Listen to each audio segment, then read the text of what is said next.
Hello and welcome into the first ever Q&A fantasy hockey video on my channel. I'd like to thank you if you commented on the last video. Without the comments, I couldn't do this, so I really appreciate that. If you've liked my fantasy hockey content, consider subscribing. If you liked the video, consider liking the video. Leave a comment for the next video of the next Q&A video I do. Any questions at all, trades, free agents, anything to do with fantasy hockey, drop a comment with your question and I may respond to it in video. And if I don't respond to it in video, I will respond to it with a comment.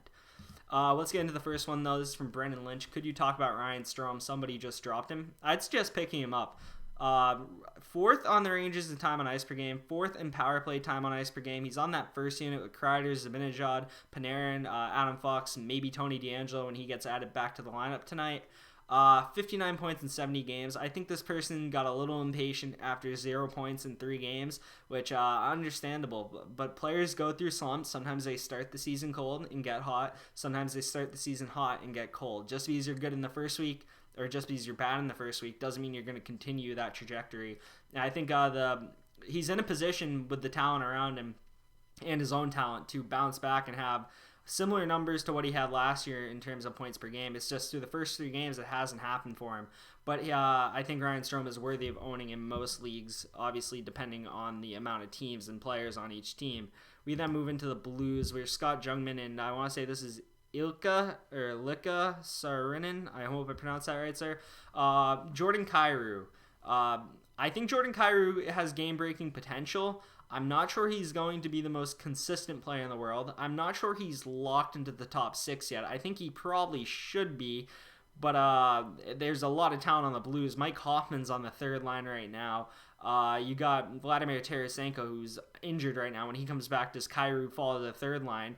The Blues have a decent amount of depth. It just hasn't been going for them on the power play lately. They're 0 for 14 on the power play.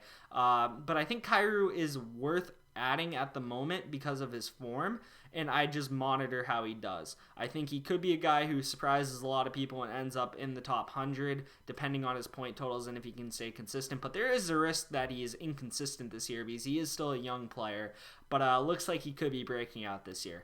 As for Schwartz and Perron, I think they're holds. I don't think you drop them yet. They're pretty solid point producers when it comes to like low end of your roster, or the back end of your roster, I should say.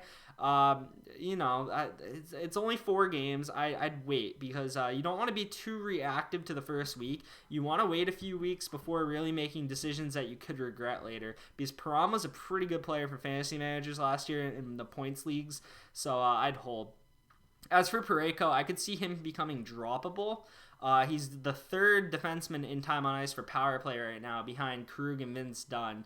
So if you're looking for points out of Parayko, not exactly the guy it's looking like. It's not looking like he's going to be the guy this year. It looks like Vince Dunn and Torrey Krug are going to be higher point getters than him just because of the opportunity. If you're in a categories league, maybe Parayko is a little more able to hold on to, but I like defenders who also put up points, and I don't see Parayko putting up a lot this year. We then move on to 2 questions here, both from Josh D. Thoughts on Donskoy after Burakovsky going down? I'll address that first. I don't think Donskoy is ownable. I don't think Valeri Nichushkin's ownable either. Burakovsky, it doesn't look like he's going to be out too long. I'd say pass on Donskoy and Nichushkin. There are better options in free agency, unless you're in like an extremely deep league. You just put a 10-team league there. I don't think Donskoy or Nichushkin are really ownable in either of those in a 10-team league. As for Josh Anderson, I think he's ownable in a 10-team league, but definitely monitor him going forward because he could become droppable because he's a pretty inconsistent player. If he's not scoring, he's not doing a whole lot. I believe in the year he had 29 goals, he had 17 assists. Inconsistent, but I do like his situation right now. He's on the 2nd power play unit in Montreal, and he's playing with Nick Suzuki, who looks like he's breaking out, and Jonathan Drouin, who's pretty talented. So Josh Anderson definitely could get that assist category up higher, and I think he's worthy of a spot on your team, but I think it's roster him and wait and see for Josh Anderson. That's my thought on him. I used him in my sleepers video for Montreal, so I definitely see potential in him, but definitely a wait and see. This one's a fun one to talk about. Tristan Jarry. I was pretty high on Jarry. I wasn't in a position to draft him, and so far I'm kind of happy about that. But at the same time, do acknowledge he's only started 2 games, and they've been miserable. But 2 games, that means he kind of screwed you, especially if you're in a categories league.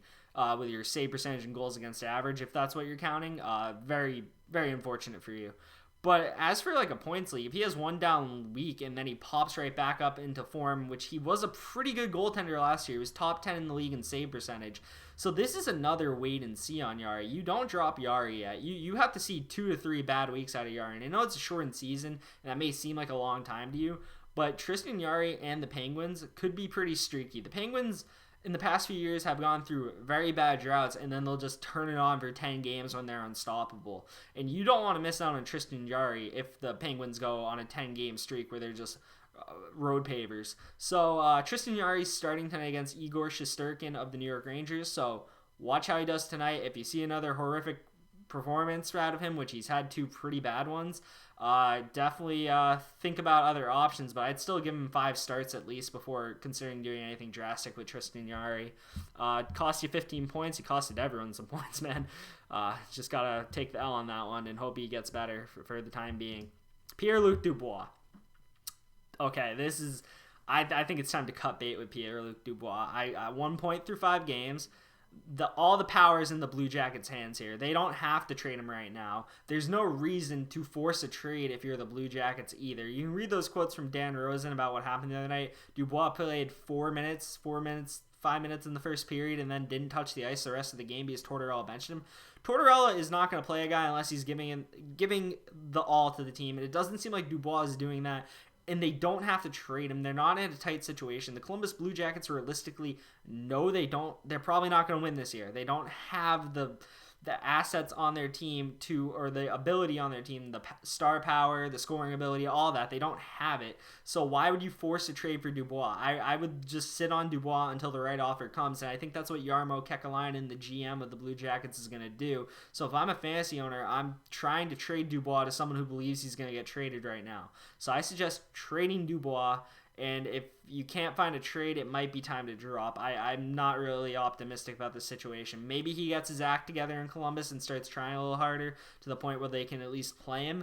But I'm kind of I'm trying to get rid of Dubois on a trade if I'm a manager right now to someone who has higher hopes for him because I don't have too high of hopes. We then move on to Trocheck here, and I think Vincent Trocheck is very ownable in most formats. Former 30-goal scorer. I believe he had 70-something points a year. He had 30 goals as well. He's on the first power play with Aho, Teravainen, Hamilton, and Svechnikov. Sadly, the Canes got a few games postponed. I believe like 3, I want to say. But Trocheck, it looks like he's back into form. He had that really bad leg injury, hadn't been the same since, but it looks like he's kind of getting into form. 2 goals through the first 3 games. That sounds like the Trocheck of old who's put about 70 points, and if he's on this first power play, he's on the second line. I really like Vincent Trocheck. I used him as my sleeper for the Carolina Hurricanes, and it's looking like I was dead on with that one. So I'm pretty big on Trocheck right now, and I think he's worthy of a pickup if he's available in your league. We then move to Matthew Barzal. Ryan Brown, I'm sorry if I haven't shouted out your name for some of these questions. Will Barzal return to the point per game pace he achieved during his rookie season? Will he always be limited by Trotz? 0.8 points per game in Trotz. I'm going to say this. I think Matt Barzal finishes at a point per game or above a point per game this year. I was kind of hesitant because I thought he might hold out a bit. He didn't. He signed right before the season started, and so far he has 4 points in 4 games, and I think he's going to achieve that. He's 23, still pretty young, had 2 not as good years as you would hope from Matt Barzal. You expect him to be around a point per game, and I think he does it this year. So that's my thoughts on that, Ryan.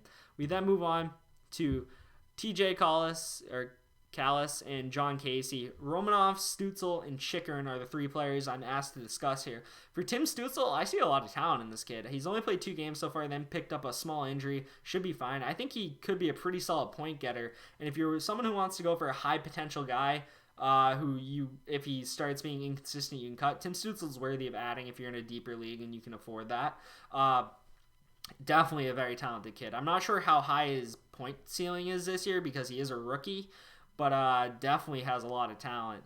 Jacob Chychrun, I think, is definitely worthy of adding for a defenseman, especially if you're in a league where you roster 4 defensemen and usually 1 or 2 on the bench. Jacob Chychrun is definitely worthy of owning. Throughout the first 4 or 5 games, he has 5 points, +1, 12 shots on goal. Seems like he's being pretty productive for the Coyotes, and when you're looking for a 3rd or 4th or 5th defenseman on your squad, you're not always going to get those power play quarterbacks who dominate like a Makar or Hughes, you're probably looking for a guy who's power play 2, maybe a low tier power play 1. And Chychrun fits the bill as a solid 3rd or 4th best defenseman on your team, or so it looks like he's going to be for this year, especially in points leagues where points are king. We then look at Alexander Romanov, and I'm not as sold on this kid as some people. As for fantasy, I think he's looked very good for the Canadiens so far as a player. But as for fantasy, I'm not sure you can expect his point production to be that high. He's definitely behind Shea Weber and Petrie in the power play rankings for who gets time on ice, but he's still getting a decent amount for the power play. He's averaging around 2 minutes per game. I think Petrie and Weber are above 5 each. So I think Romanov, it's just a little too early for me to tell. He could be valuable. If you have a defenseman you're not too hot on, he's definitely worth a shout. I mean, own him 46% of leagues. But I'm not sure how high his offensive ceiling is. It could be high, but I just haven't seen enough of this kid to give you a firm read. I'm not the guy to ask about Alexander Romanov yet. Maybe I will be in 5 games, but I'm not really sold on him offensively. But I think he's looked good defensively. I'm not too sure what he's going to be for you in fantasy this year. So I'm waiting and seeing on Romanov. I haven't picked him up in any leagues. And the last question I got asked is by Callum, and he wants to know about Freddie Andersen. Now, Freddie Andersen had one really good game against Winnipeg, statistically speaking. Montreal, I believe they won. Yeah, they did win that one, and Freddie made some key stops in that. But overall, if you're in a points league, you have no complaints about Freddie Andersen because he started 4 or 5 games. He's gotten 2 wins. You liked him to win like maybe 3 of the 4. Maybe let in a few less goals, but I'm not really too concerned about Frederik Andersen. It's kind of a tough time for defenses this early in the season to lock teams down when they're not gelled together yet. A lot of new faces in Toronto with the guy from Russia. I'm blanking on his name right now. You got TJ Brody in there, some new faces. They did a good job against Edmonton the other day to limit them. I thought they looked solid then, so I'm not really too worried about the Leafs going forward, to be honest. And I think with that, I'm not really too worried about Freddie Andersen. Should probably be in a points league, top 5, top 10 goalie, easily. In a categories league, he should be a solid goalie for you. He's definitely someone to hold on to if you drafted him, Callum. As for that is all the questions I decided to go over in this video. Again, thank you for the questions. If you have more, feel free to ask. I'll probably make the next video in 2 days, probably on Sunday or Monday, depending on when I can get to it. Still kind of sick. I got a COVID test today, actually, so hopefully that comes back negative. That way I can leave my house. But for the time being, thank you for watching the video as always. Like the video if you like the video. Hit the subscribe button if you want to follow my coverage going forward, and I'll see you in the next video. Enjoy the hockey. Peace.